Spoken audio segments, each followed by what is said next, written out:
Hi everybody, I'm here in my kitchen. We are going to make Korean spicy rice cakes or Ddeokbokki. And I'm going to teach you some variations and we'll get started. Okay, let's talk about ingredients. This is deok or rice cakes. This is the kind usually used to make Ddeokbokki, the dish we're making today. There's also this, which is more flat style, which is used for a dish called deokguk, which is rice cake soup that is usually made on New Year's. You can use either of these. This is the one that's more, you will see used more, but this one cooks a little quicker, and sometimes I like to mix it up. It depends on what's on sale. You can also buy fresh deok in some places, but the frozen is just fine. A lot of recipes will say to soak your deok. A lot of recipes will say to soak the rice cakes in water first, and I actually don't do that, especially when I'm in America, because a lot of times the ones you buy in America have been frozen and thawed and refrozen through transfer a lot. So when you do soak them in water, they tend to fall apart. So I'm actually going to skip that step, but you are free to rinse or soak or both the rice cakes before you make the dish. The other ingredient is fish cakes.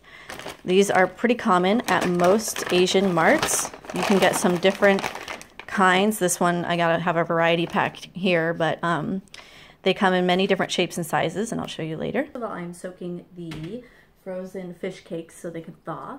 Use some green onion or daepa, or just pa, and I'm going to cut, I don't know, however much I kind of feel like. So I think I'm going to use a little of this root.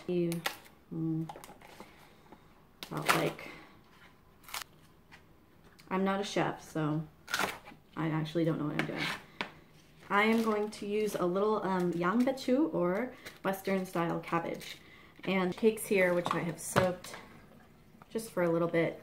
Now these are, I have these flat sheet ones. There were also some of like these kind in there. It doesn't really matter. If you know some that you like, you can use them. I recommend a Korean style if you can find it. So anyway, I'm going to chop this into strips. But you can chop it however you wish. I might do a bit extra here. This is going to be enough ingredients for maybe about 500 grams of rice cakes, but you can play with the amount. The sauce, you can play with quite a bit. And what I'm going to use first is gochujang. This is a Korean ingredient. You can't substitute for anything else. It is a red bean paste. Usually there are English labels abroad, so you should be able to read it. There's extra spicy one. This is just kind of a basic one. I think I just bought it because it was on sale. But the lid is a bit smashed here, so this is what it looks like. And which is about 1 tablespoon. And I'm going to do approximately 4 spoonfuls of the gochujang. Now this, you can skimp on a bit if you're not into spice, but I wouldn't skimp too much on it because there's another spicy ingredient, which is where I would cut back if you don't want so much spicy stuff. And that is gochugaru. You can cut back on if you're not into too spicy, is the gochugaru, which is Korean red pepper, spicy red pepper flakes. You cannot substitute this either. You need to buy it at an Asian market or wherever. You can't use cayenne pepper or anything like that. It's not going to work. The one I have here happens to be a very spicy version. So where I'd usually use more, I'm going to use about 1/4 of what I usually would. So for this is like a Baskin-Robbins tasting spoon. I'm going to do about like half a teaspoon. Hey, Jeremy,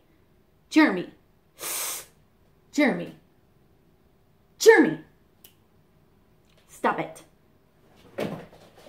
Jeremy, stop being crappy. You can make a broth base for tteokbokki using dashima seaweed and dried anchovies.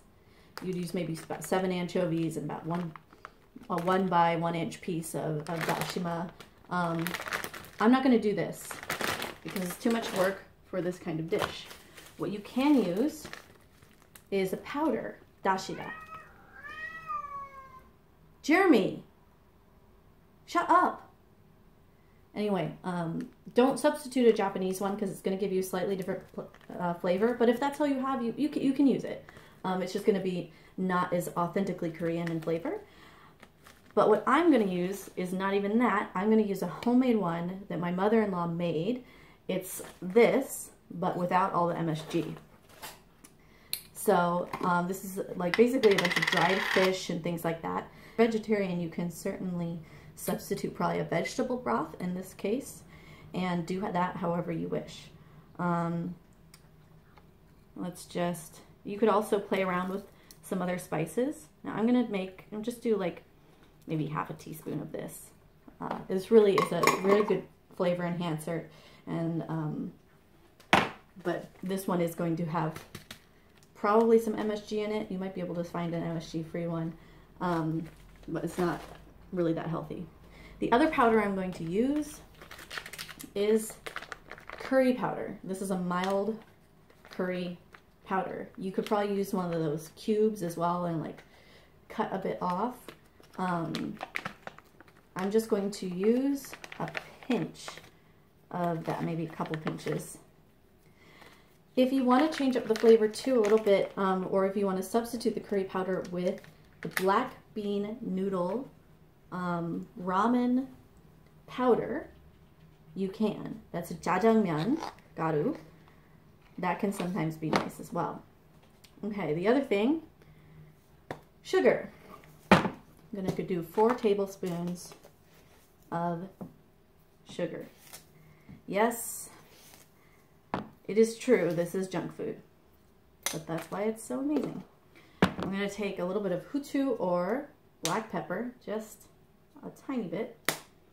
I'm going to add a little hot water to this and mix it up. The thing I'm going to do is get a pan. This is a Korean style pan. It heats up very quickly. It's not a non-stick pan. It's a stick pan. So you can certainly use one of these, or a frying pan, or a shallow saucepan, or something like that. And I'm going to add, what is this, about 2½ cups of water, and heat it up. I have my sauce here that I've mixed up. I'm going to add that. This stuff stains, so do be careful with your clothes. Added the frozen rice cakes. Added the veggies. Added the fish cakes now. This has only been cooking for maybe 2 minutes. So. At this point, it's my preference to add a little bit of perilla, which is corn syrup. Just a bit. A bit. I did not say this was healthy. You're going to cook this for about 15 to 20 minutes, stirring occasionally until the rice cakes are soft. You can cook it a little bit more for a thicker sauce. You can just leave it how it is, up to you. When this refrigerates, the sauce does get thicker, so reheat. It won't be as soupy. Really love to add this, which is perilla leaf or sesame leaf, and I only have 1 leaf because I eat so much of it. I only have 1 leaf left, so I'm going to add it. It's done cooking, so I've added the perilla leaf. You can add ramen noodles to your Ddeokbokki. You can add udon noodles. I am adding cheese. You can add all of those things.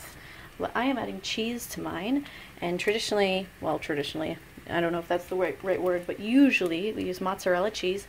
I don't have any right now, so I am using this Monterey Jack cheese that I happen to have. And I'll put the cover on to help that melt.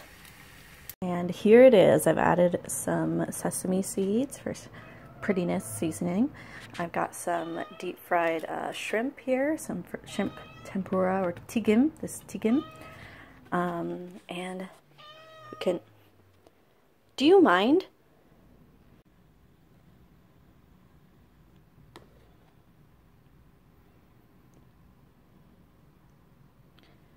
Hwapyeong? Do you have to ruin everything?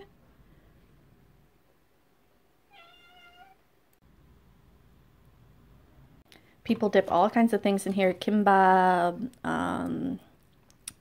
other kinds of fries, sundae, blood sausage, all sorts of things. So pretty much everything. You can just dip it in here. It's delicious.